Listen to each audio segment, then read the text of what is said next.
What if I tell you Iran can strike first, but it is choosing not to? Even when Iran knows a US Israel attack may happen anytime. So the big question is, why doesn't Iran hit first? Stay with me because the real reason is strategic, not emotional. Hello everyone, welcome back to Current Affairs with Faraz. Today we will talk about a very important and trending topic, why Iran is not launching a preemptive strike even though it knows the United States and Israel might attack. We will also discuss what Iran's real goal is, how the US, Israel, and Europe are preparing, what options Iran has, and what role China and Russia may play. First of all, we must understand one reality. Iran's main goal right now is not to win the war completely.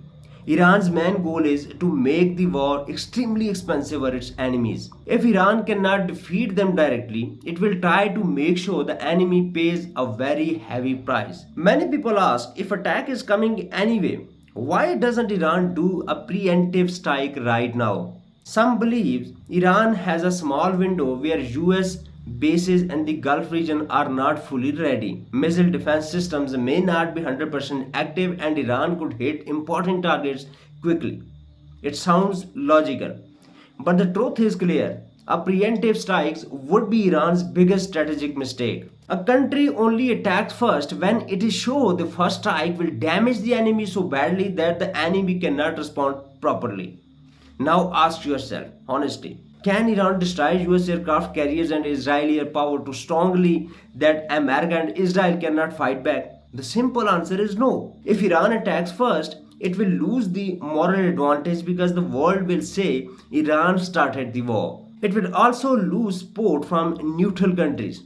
Even people inside America who oppose war will stop supporting Iran's position. And Iran could end up using its best missile early and later become weaker when the real attack comes. That is why Iran's smarter option is to stay as the non-aggressor and let the enemy look like the one starting the war. Now let's be realistic. Iran is powerful, yes, but Iran alone cannot defeat the combined force of the United States, Israel, and a European support. Europe is not neutral here. Europe can provide intelligence networks, refueling aircraft, bases, and coordination support. That makes the enemy side much stronger and more connected. Right now, the US massive firepower in the region, including aircraft carriers, strike groups, advanced fighter jets like F-35, cruise missiles like Tomahawk, and bunker busting bombs. This is the kind of force no normal country can stop completely. Another major problem for Iran is the missile defense layers. The US and allies have multiple defense systems like Tahad, Patriot systems, and naval defense shields around aircraft carriers. So even if Iran fires missiles, many can be intercepted. And to break these defenses, Iran would need to fire a very large number of missiles.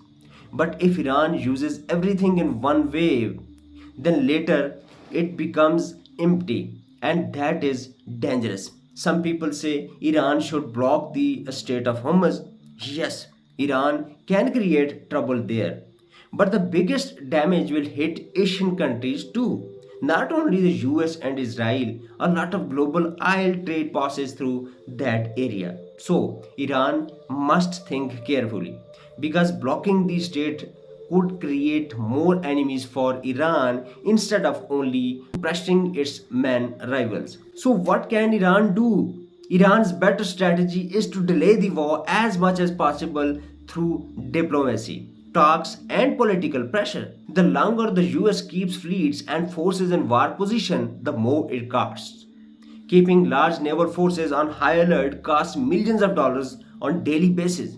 Also, when America shifts resources to this region, it creates pressure in other areas like the South China Sea. So, delay increases costs, stress, and strategic damage.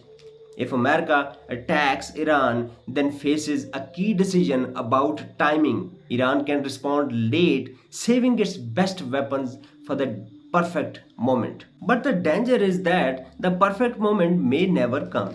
Enemy intelligence may locate key missile stockpiles, launch sites, or command areas before Iran uses them. Delaying too much can reduce Iran's ability to strike at all. The other option is to respond immediately when the attack begins.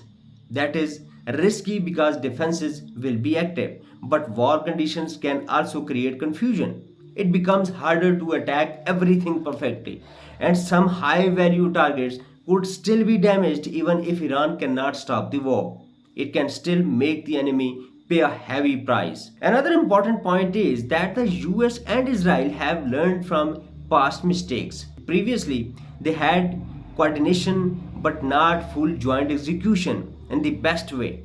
This time, they may act more closely together. They also learn not to underestimate Iran's missiles power. Israel has upgraded its readiness and stockpiles, and planning is likely stronger than before. Now, about the IRGC being labeled as a terrorist organization by some countries. This is not only politics, it can also be a strategy to weaken the IRCG, damage morale, and create internal division. Because if a regime change over happens, the biggest organized resistance force inside Iran would likely be the IRGC. So, weakening or splitting it can fit into a longer term plan. Many Gulf countries publicly say they will not allow their land or airspace to be used, but in modern warfare, things can happen quietly through intelligence sharing based networks. So, it becomes difficult to prove exactly who helped and how. Now, the final big question: will China and Russia help Iran? The realistic answer is not directly in a full war. Russia is already deeply stuck in Ukraine. China is not going to sacrifice soldiers for Iran. Both can help indirectly through supplies, rebuilding stockpiles, diplomatic support, and strategic pressure. Also, many analysts believe China benefits when the US gets trapped in costly conflict. So, China may stay careful, avoid direct war, and lets America's choices create long term damage for America itself. So, friends, the summary is simple. Iran knows it cannot win a direct war against the United States, Israel, and Europe together. That is why Iran's main strategy is to not attack first, keep moral advantage, delay the war, increase the cost of aggression, and strike back at the most effective time to hurt the enemy as much as possible. Because in wars, sometimes the goal is not to win, sometimes the goal is to make sure the enemy never forgets the prize. If you found this analysis helpful, then like the video, share it with your friends, subscribe to Current Affairs with Faraz, and comment below. Do you think Iran will respond immediately or wait for the right moment? So, see you in the next video. Till the next video, goodbye.